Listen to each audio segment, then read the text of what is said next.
Hey guys, I'm Ben and welcome to another episode of Epoch of Greatness. On these shows, we look at a particularly fruitful period for a band, which could be either commercially or artistically or both. Today, we're looking at a band that is synonymous with death metal, one of the true originators and pioneers of the genre. Of course, I'm talking about the mighty Morbid Angel.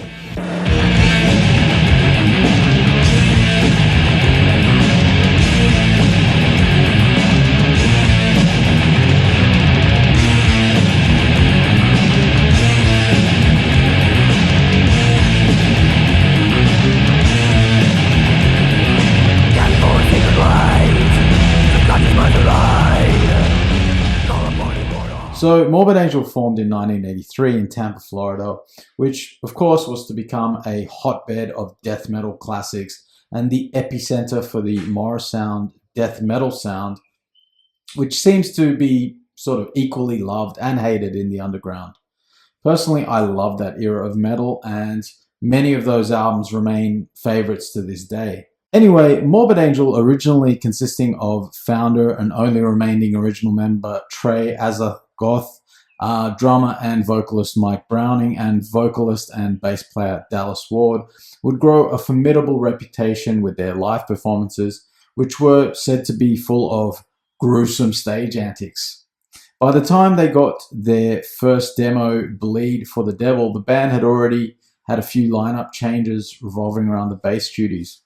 This demo lists the lineup as Mike and Trey, joined by guitarist Richard Brunel and John Ortega on the bass. However, I've seen Mike Browning quoted as saying that it was actually Sterling Scarborough by this stage, and that even the tracks listed on places like Metal Archives are wrong too, stating that track 3 is actually Damnation and track 4 is actually Sterling's song Reanimator's Mutilations. When Sterling joined the band, he said, I want to do my Incubus songs in Morbid Angel. And Trey was like, at first he didn't want to do it, but he kind of, when he saw the songs, and there's a practice tape you can hear on YouTube with Sterling, and we're playing Reanimator's Mutilations as Morbid Angel. Anyway, either way, this demo is killer and shows the band, even at this very early embryonic stage, was very much already a vicious force to be reckoned with. Trey's playing was already explosive and exciting, and death metal classic songs like Chapel of Ghouls already are full of life here. Of course, this is a rehearsal recording with zero production, so it's raw and mean and nasty as fuck, but that's part of the appeal for many, and I absolutely love it too.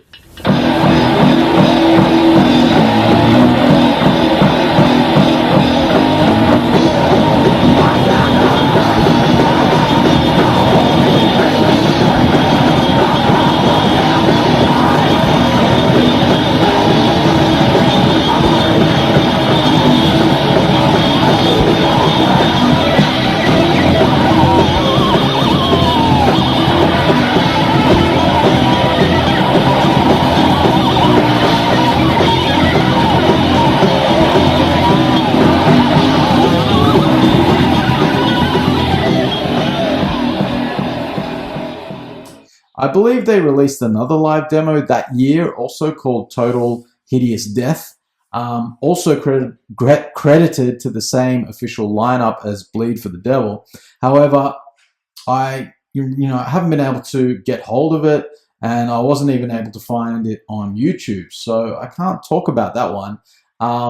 If you have it or if you've heard it, please let me know in the comments.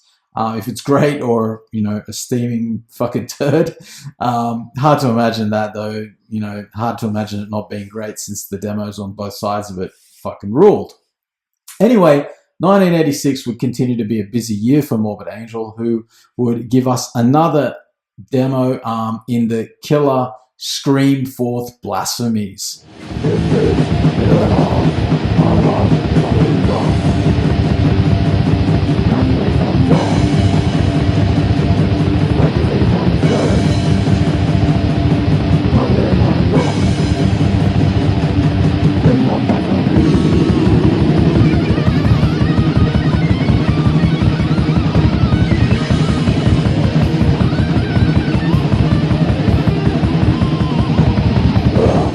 this would feature more well-formed yet equally savage versions of the classics Chapel of Ghouls, Unholy Blasphemies, Abominations, and Hellspawn.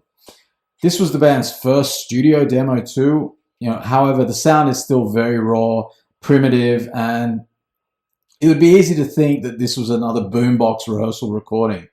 That said, I love the way it sounds, and the unhinged, youthful force of the band was so palpable at that time that it really didn't matter how the material was captured. It was so strong and groundbreaking that it just shines through nonetheless, like recording quality aside. Screamforth Blasphemies feeds straight into what was supposed to be the band's debut album, recorded in April 1986, the mighty Abominations of Desolation.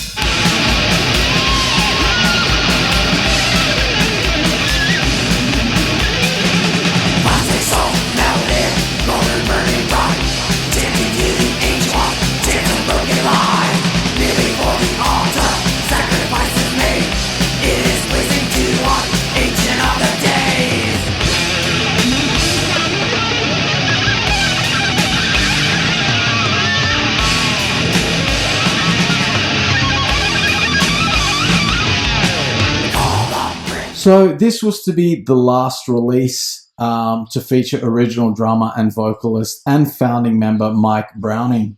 After recording the album, there was a huge falling out between Mike and Trey, which led to Trey and Brunel essentially leaving Mike behind to go team up with David Vincent in North Carolina, taking the band name with them.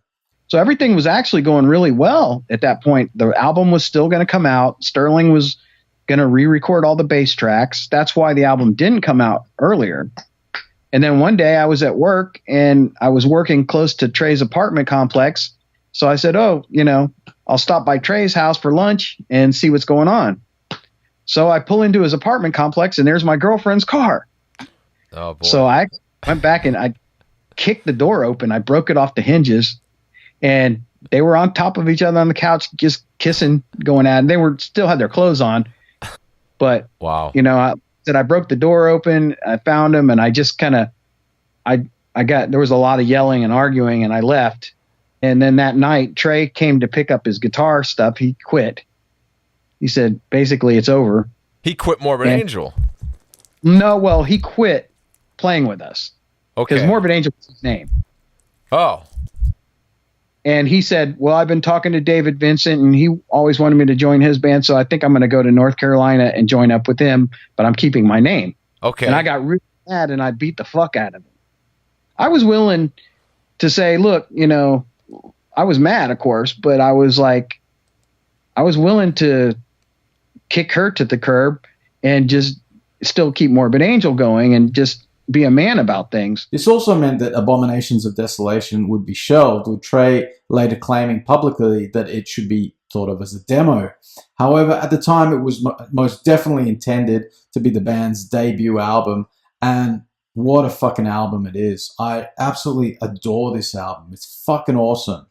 And, let's be honest, if it had come out as planned at the time, the history of death metal would be written quite differently. Death and Possessed, maybe rightly so, get a lot of credit for starting the genre, but bands like Morbid Angel and even Master were recording death metal debuts that were fully formed death metal at the same time, and had they been released when they were recorded, then the conversations would be quite different today. Virtually all the songs except for Demon Seed, one of Mike Browning's tracks, would appear on some of the subsequent albums, and while those are all great and in some cases superior versions, there is something so raw and visceral about these versions that just works for me. It's explosive and primitive, yet also showcases Trey's incredible riff writing and, of course, his amazingly bizarre and uniquely awesome soloing style that would go on to be so heavily emulated to this day by countless extreme metal axemen. Morbid Angel and Earache Records would decide to finally release the album in 1991, mainly due to the prevalence of bootleg versions that were selling well in the underground. I guess they wanted their slice of the pie too, which is, of course, fair enough. It's their fucking music. Anyway, later that year, after more lineup turmoil, David Vincent, who had actually signed the band to his label for Abominations of Desolation, would officially join as lead vocalist and bass player. In 1987, the band would release another Dead Set classic death metal demo and another personal favorite with Thy Kingdom Come.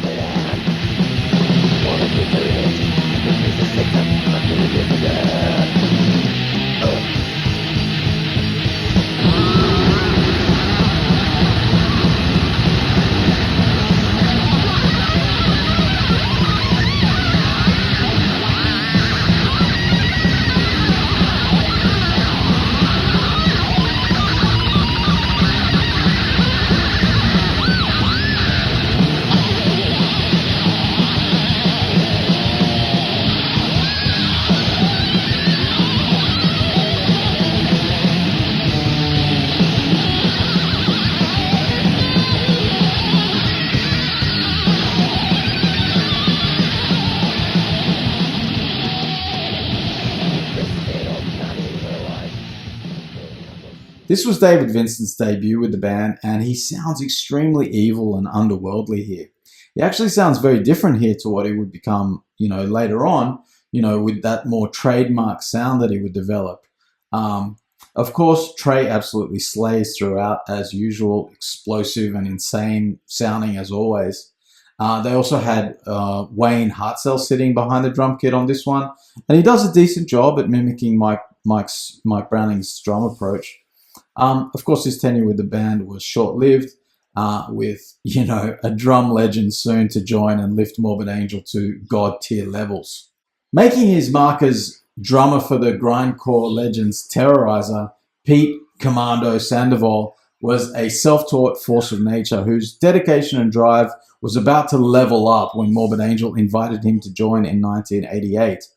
The story goes that he'd never played double kicks up until that point and was only given a short couple of months to get up to scratch for a recording of the band's official debut album. According to Trey, the band would occasionally walk in on Sandoval passed out on the floor in a pool of sweat. After being, woken up by the guys, he would immediately say, "Time to get back to work." So, this absolute dedication would, of course, pay off, and Pete would not only master this technique, but would even become known as one of the best extreme metal drummers ever, also, earning the nickname Pete the Feet. He got so good at it that he would also introduce the technique on the classic Terrorizer album, World Downfall, in 1989. Also a dead set fucking classic. Of course, earlier that year, Morbid Angel, with now the classic lineup in place, would go back into the studio, and in May 1989, they would unleash unto the world what is my personal favorite death metal album, the majestic beast that is Altars of Madness. Machine control, toxic grave, scarring grave, victimized and soul. With the war, suffocate, voodoo in the sky. Breathe the gases, breathe the more, I vision all will die. Who take my mind, far away. The dark side calls, I shan't receive.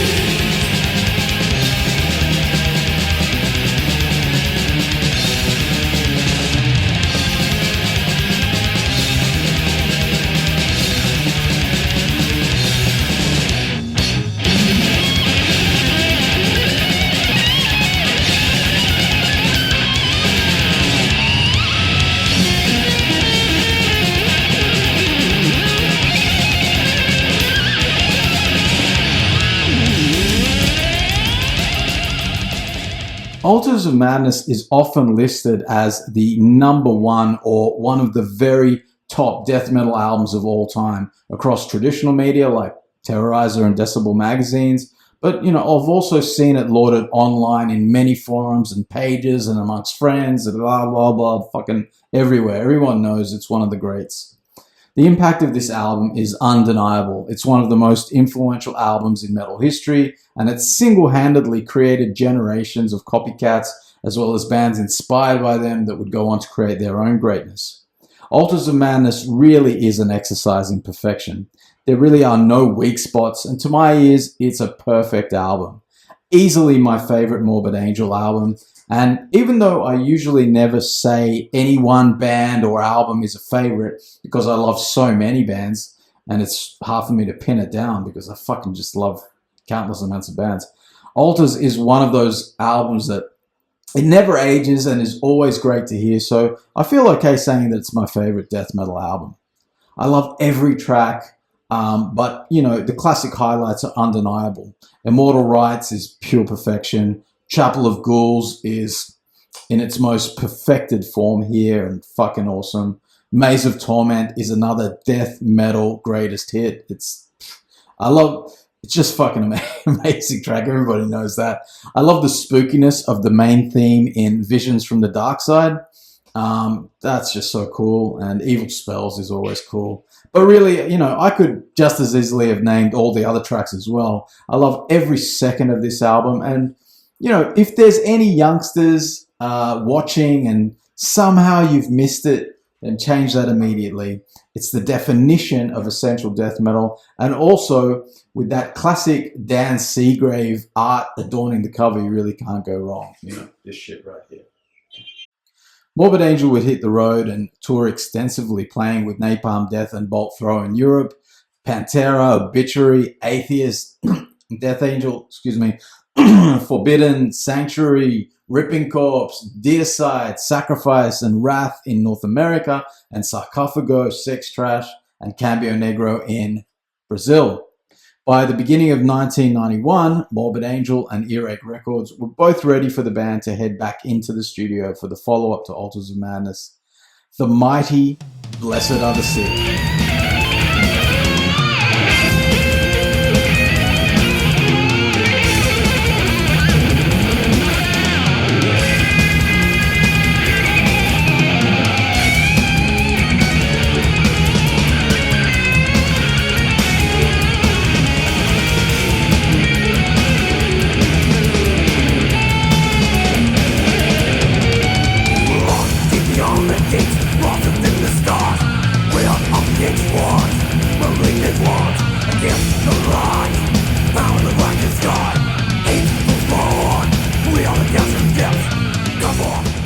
Blessed Are the Sick, our new album, is, I would feel, a natural progression from Altars of Madness.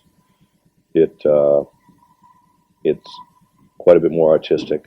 We had a great deal more in terms of a studio budget this time. When you have time to experiment in the studio without having to be militant and mechanical and just put everything down one after another, it gives you time to flow and really let your soul come out. Like Altars, the band would head back to Morrisound and once again into the production hands of Tom Morris. However, unlike Altars, which had a much smaller budget and therefore much tighter time constraints, this time around the label had expanded the band's production budget, which allowed the guys the luxury of time in the studio. This more expansive experience allowed the band to explore new elements that we hadn't seen before. There was a decidedly more doomy and sludgy direction included with their usual thrashy rampaging. Also, they were heavily drawing inspiration from classical music, with Trey even dedicating the album to Mozart. This can be clearly heard in several areas throughout the album, but especially in the interludes, Doomsday Celebration, Desolate Ways, and In Remembrance. The doomier, slower side was exemplified in songs like Fall from Grace and Day of Suffering, and the title track, of course, showing Trey's unusual, awkward riff style, but in a slower format that gave him even more space to make it more unique and weird. Also, the artwork on the cover, called The Treasure of Satan by Belgian painter Jean Delville, absolutely fits the music perfectly. Even Hexenhaus beat them to it, even though, I should say, Hexenhaus beat them to it in 1988. There's somebody else who used it as well even before that, but fuck me if I can't remember who it is. It was a demo, I think. Anyway, it's not that important. I know many people who regard this as their favorite Morbid Angel album, and while I do love it and agree it's a pure classic, it does fall way short of the impact that Altars of Madness had on me when I first heard it, and even to this day. While I do like some of the experimentation, I can live without stuff like Doomsday Celebration, and generally I'm a little less excited about the doomier stuff, albeit excellent in this case. Even though Blessed for me personally was a fairly big step down, it has to be seen in context. It's a step down from the greatest death metal album ever in my view, so it's still a classic and I still love it. Morbid Angel toured worldwide in support of Blessed Are the Sick throughout 1991 and 1992, headlining in a European tour with Sadist, Cathedral, Godflesh, and Unleashed, a North American tour also supported by Unleashed, and then a European tour with Entombed and Unleashed. They also were on the opening acts alongside with Creator, Sepultura, Headhunter, and Wolfbane for Motorhead, and on Motorhead's Christmas Metal Meetings 91 tour, and toured Australia for the first time as well. The success of Altars of Madness and Blessed Are the Sick, as well as the successful touring, had got the attention of major label Giant Records, and they were subsequently signed to a one-album deal. Unfortunately, towards the end of 1992, Richard Brunel was fired from the band due to his apparent substance abuse issues or something along that line. And instead of replacing him with another guitarist, Morbid Angel decided to continue on as a three-piece into their next album. And that album was to become their biggest selling album of their careers. I'm of course talking about the killer album released in 1993, Covenant. Hey look, it's another one of those heavy metal videos with a naked dude all curled up on the floor. Yeah. Whoa. Was that a bear? Yeah, I think so.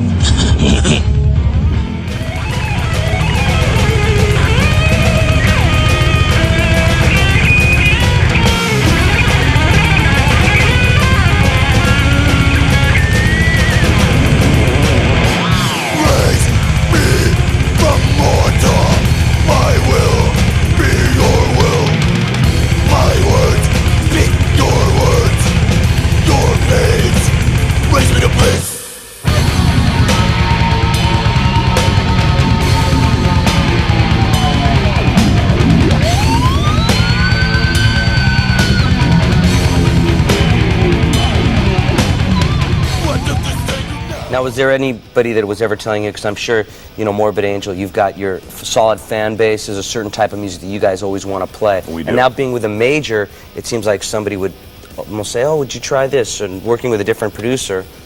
Well, now the producing that we had done, we actually had Fleming Rasmussen do the production, who he's known for some of the Metallica work. The early Metallica stuff. Early Metallica stuff, the real heavy Metallica stuff. He was really a fun person to work with, and he didn't really try to, we had all the material written, so he didn't really try to do anything other than bring out the best that he could in the band, which is mainly he does his work during mixdown, making sure all the tones are right, everything is, we're very happy with the way the production came out. So probably look forward to working with him again in the future. But in terms of changing the material, I just don't know how you could do that with this kind of music. Any other kind of music, you can say, oh, well, clean up the vocals a little bit, slow down a little bit, change the lyrics. At that point, you got a different band, So we try to stick to our guns, and certainly this is part of our covenant. Selling over 150,000 units in the United States market alone was a huge achievement for a death metal band. And with the label putting more significant promotional resources behind them, it helped lift them to the top of the death metal game.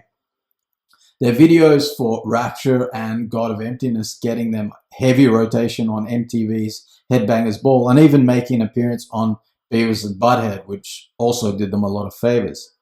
Musically, Covenant deserves its success totally, a towering behemoth of the band's creative powers. The songwriting had matured even further, and while it still doesn't touch Altars for me personally, this album is regarded by many as their pinnacle. It's hard to argue with incredible songs like the double hitter of opener Rapture and the follow-up Pain Divine, both showing Trey's typical twisted knot-like riffs over Pete's rampaging drum attack. as well as the couple of doomier tracks like World of Shit, The Promised Land, and God of Emptiness, showcasing those elements from Blessed Are the Sick, and they're also fucking awesome. They also have a redone Angel of Disease, which also kills and helps tie the album to their more direct, rampaging past glories. The production was helmed this time by Flemming Rasmussen of Metallica fame, and that experience and expertise is also lent to the overall result with Covenant. Personally, I feel that they were more successful with their explorations on Covenant than they were on Blessed Are the Sick. Covenant feels more directed and purposeful, or at least better at executing those attributes anyway. It's more concise and consistent, and to my ears anyway, is closer to a perfect album than its older brother. The success of the album enabled the band to tour once again with this time Black Sabbath and Motorhead across the United States, helping them significantly expand their audience. Morbid Angel also toured North America with Creator and Paradise Lost, and in Europe with Grave and Dismember. They would end up getting one more album out of their deal with Giant Records, and it would be their most controversial one with the fans, at least up until that time in 1995 anyway. We all know the disastrous shit that was to come some years later. Anyway, in 1995, they emerged once again from the studio with the divisive beast known as Domination.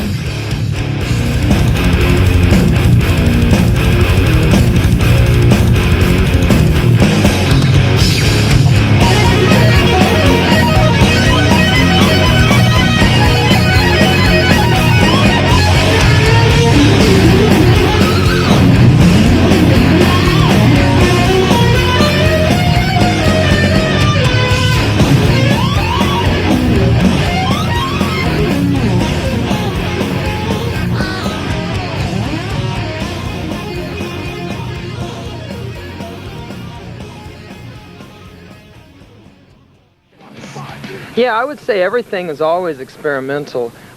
We have a very broad range of music that we like to express, and we like to go everything from the real basic fast stuff to more intricate fast stuff and the mid-range stuff, and then just a total sludge stuff, you know, the stuff that just sounds like basically a dragging 8-track tape or a warped record or something. And we do this just through the feeling of our playing as opposed to maybe use effects to, you know, produce this feeling. Okay. I think that with each new record we try to break the boundaries that we had on the last record. Not that we've ever had any boundaries, but we try to go that much further because we feel almost in competition with ourselves to outdo what we've done the last time. And once again, I think we've done that. Yeah. And like I say, based on the reactions that we've got thus far, we're very encouraged. But I got to say that, you know, we start off by writing this stuff for us. I mean, this is something that we want to listen to, so it sure is encouraging and exciting when people see where we're coming from and they're able to, you know, to receive us with the same vigor that we're delivering this. Morbid Angel brought in Bill Kennedy to handle the production, and the final product was definitely a more sonically universal one, making it somewhat easier on the metal novice ears of the world with its more triggered and gated drums and more sterile sound palette overall. However, many old fans felt that the band had started to stray a little toward a more commercial approach. Personally, I think that criticism is somewhat overblown by by some of the people out there who make that claim. Domination does still have exciting and engaging death metal, just not maybe as much as their previous work. Songs like the powerful opener Dominate absolutely kicks ass. Eyes to See and Ears to Hear has some really cool riff ideas and is loaded with memorable catchiness. Dawn of the Angry sort of misleads the listener into thinking they're about to go industrial, but then the song starts proper and it's pure death metal, riff mastery, drumming onslaughts, and killer leads. Fucking awesome stuff. I think the misgivings about this album start mostly from the song Where the Slime Live, which, while I don't hate it like some do, I can say that it is pretty cheesy, and if the whole album was like that, then I'd agree that they were getting a bit, you know, way too pussified, let's say. But in context, you know, with the rest of the album, I think it's fine. Also, songs like Caesar's Palace and Inquisition Burn With Me are also a pretty big departure and have more of a commercial, almost kind of douchebag metal vibe to their simplicity. I think the interludes and final track also don't do the album any favors. Melting, Dreaming, and Hate Work, you know, they range from like a boring waste of time to utter fucking shithouse. The other downside in many people's eyes, and I have to admit mine also to some degree anyway, has to do with the croony vocal approach that David Vincent adopts through many of the tracks here. Even though he kind of was hinting at it on Covenant as well. But it's more extreme here. Even the tracks I really love, I feel are kind of dragged down to the realm of cheesiness a bit because of it. I'm sure it's one of the major factors that made people dislike Domination anyway. While the album is my least favorite of this run of albums that I've talked about here today, and while it's definitely a very inconsistent album with some major flaws, I still think that overall I consider this album to be pretty strong, just on the strength of the half of the album that absolutely kills. Trey, when he unleashes, is absolute fire as always. And I also forgot to mention the inclusion of Mr. Eric Rutan on this album, fresh from his stint with, of course, Ripping Corpse, another absolute favorite of mine, and the frontman of Hate Eternal, and future Cannibal Corpse guitarist. He also brings some of his bag of tricks to the proceedings, but, you know, if I'm honest, I'm not so sure he really fits, or perhaps it's more accurate to say is not really needed in Morbid Angel.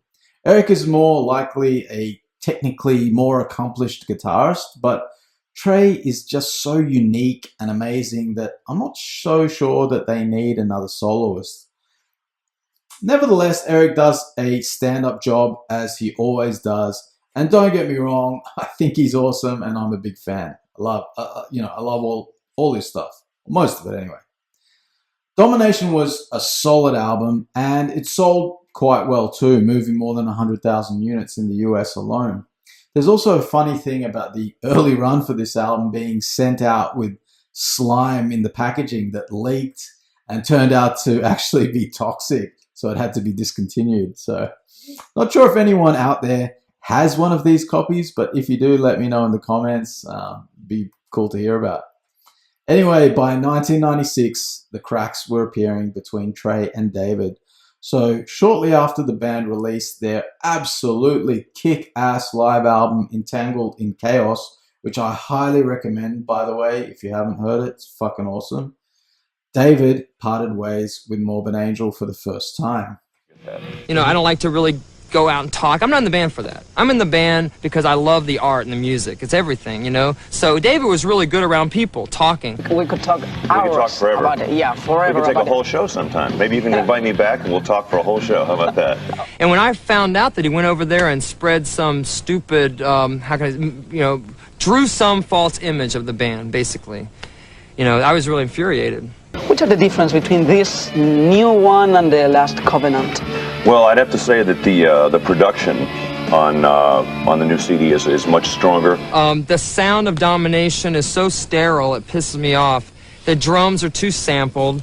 There's a metronome, and the timings are too perfect, and it misses the living feel. Topics of the lyrics on the last record, on Domination, they went a little away from occultism and the stuff you were talking about on previous records. That's right. So is that because David wrote more of the lyrics on that record?